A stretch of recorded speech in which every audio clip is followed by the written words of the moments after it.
জানো শিপু কি হয়েছে? কি হয়েছে? আমার জ্বর হয়েছে। আহা শোনা গো আমার। ডাক্তার বলেছে বেশি বেশি আইসক্রিম খেতে হবে। আরে এটা কেমন কথা? জ্বর হলে আইসক্রিম খেলে তো সেটা বেড়ে যাবে।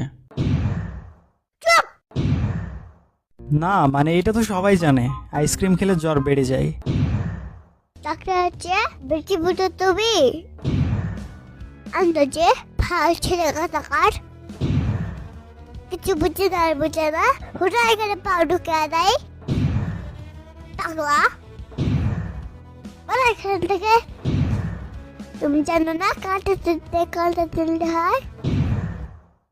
আরে কাঁটা তুলতে না, কাঁটা দিয়ে কাঁটা তুলতে হয় হবে। আর এইটা দিয়ে তুমি কি বোঝাতে চাচ্ছ? এটার মানে হলো ঠান্ডা লাগছে তাই বেশি বেশি আইসক্রিম খেতে হবে, তাহলে ঠিক হয়ে যাবে। আইসে নিউটনের খালাতো বোন, আইসক্রিম খাওয়া বললেই তো হয়। তুমি এতদিন জানতো কেন?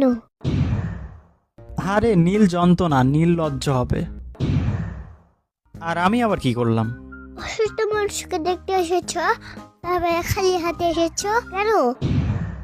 কি সমস্যা তোমার? ওষুধ দিয়ে আসতে পারেন না, আইসক্রিম দিয়ে আসতে পারেন না, প্রকৃতির মতন স্বভাব, খালি হাতে এসেছো আবার বড় বড় কথা বলো, লজ্জা সালাম নাই?